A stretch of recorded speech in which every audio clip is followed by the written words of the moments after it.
সুপ্রিয় দর্শক, বরাবরের মতো আমার ক্যামেরার সামনে দাঁড়িয়ে আছে এক চমৎকার বোন। আসন্ন তারই জীবনের গল্প। আসসালামু আলাইকুম আপু। ওয়ালাইকুম আসসালাম ভাইয়া। আপনার আসসালামু আলাইকুম। ওয়ালাইকুম আসসালাম। আপনার নাম? ভাইয়া আমার নাম সাথী। বয়স কত? 24 বছর। কোথায় থেকে এসেছেন? আমি আমার দেশের বাড়ি কুষ্টিয়া। ফ্যামিলিতে কে কে আছে? আমরা 2 বোন 2 ভাই, আমার আব্বু আম্মু আছে। পড়াশোনা কতটুকু করেছেন? ক্লাস 9 উঠে লেখাপড়া বন্ধ হয়ে গেছে। আচ্ছা আপু, প্রথমেই শুরু করব। আপনার বাবা মা আছে, জি। কিন্তু আপনার বিয়ে হচ্ছে না কেন? আর প্রথমে বিয়ে ঠিক হয়েছিল, সেখানে আমার দিন পড়ছিল, কিন্তু সেখানে বিয়ে ভেঙে যাওয়ার পরে আমি নিয়ত করছি আমি কখনো বিয়ে শাদীতে জড়াবো না। তো আমি তো মেয়ে মানুষ, আমার তো একা জীবন কাটানো সম্ভব না, যার কারণে আমি আপনাদের মাধ্যমে আসছি একজন জীবন সঙ্গী খোঁজার জন্য। আচ্ছা আপু, আপনার দেখতে মাশাআল্লাহ সুন্দর।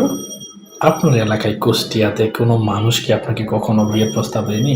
অবশ্যই দিয়েছে, কিন্তু আমি গ্রামে বিয়ে শাদী করবো না বলে আমি বিয়ে করি নাই। কেউ কি আপনাকে ডিস্টার্ব করে না? অবশ্যই করে।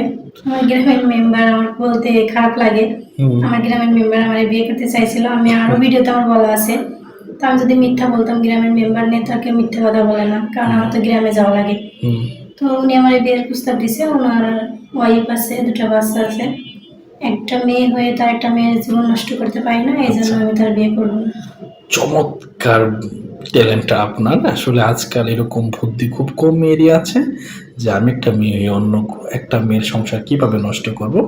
হয়তো আপনার জায়গায় গরিব অন্য কোনো মেয়ে হলে তার অবশ্যই তাকে বিয়ে করতো, অবশ্যই করতো, কিন্তু আমি চাই যে আমি কষ্টে আছি, আমি বুঝি, আমি যদি সংসার জীবনে নাও যাই তবু বুঝি, কারণ বয়স তো হয়েছে, বুঝতো যে স্বামী যদি অন্য জায়গায় বিয়ে করে তার বুকের ভিতরটা কি বলে, এই জন্য আমি বিয়ে করবো। আর তার চেয়ে বড় হলো তার সন্তান আছে, অবশ্যই তাই তার না? সন্তান আছে, অবশ্যই। আচ্ছা ঠিক আছে আপু, আমি আসলে আপনাকে প্রশংসার যোগ্য আপনি যে আপনি সংসার নষ্ট করেন নাই। অনেক মেয়ে হলে লোভে পড়ে বিয়ে করতো, যেটা আমি একা আছি, ভালো আছি, আমি চাই না অশান্তিতে থাকতে। দারুণ দারুণ আপু, আপনাকে চমৎকার লাগছে। আসলে কুষ্টিয়ার মানুষ আমি কখনো দেখিনি, বাট আপনাকে দেখে দারুণ লাগছে। আচ্ছা আপু, আপনি কি নামাজ কালাম পড়েন? জি ভাইয়া। আপনার সাথে দেশ ও বিদেশের ভাইয়েরা যোগাযোগ করবে কিভাবে? ভাইয়া আমার কাছে ফোন নাই, আমি আগের ভিডিওতে বারবারই বলি আমার কাছে ফোন নাই। আমি এমন একটা ফ্যামিলি যে আমার আব্বু ডাল ভাত খাওয়াতে পারে, কিন্তু ফোন নষ্ট হয়ে গেছে, দ্বিতীয়বার ফোন কেনার মতো সামর্থ্য আমার নাই, যার জন্য আমি ফোন চালাই না।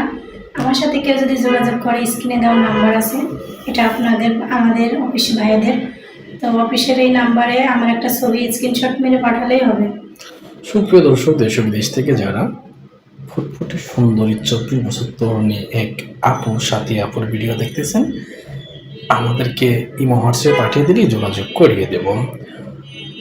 আচ্ছা আপু, দেশে এবং বিদেশে কোনো ভাই সিঙ্গেল থাকে না? বয়স 30, 40, 50, 60, 70 হতে পারে, টাকলা খাটো মোটা থাকতে পারে, অথবা স্ত্রী থাকতে পারে, বউ চলে যাইতে পারে। সবকিছু মেনে কি আপনি বিয়ে করবেন?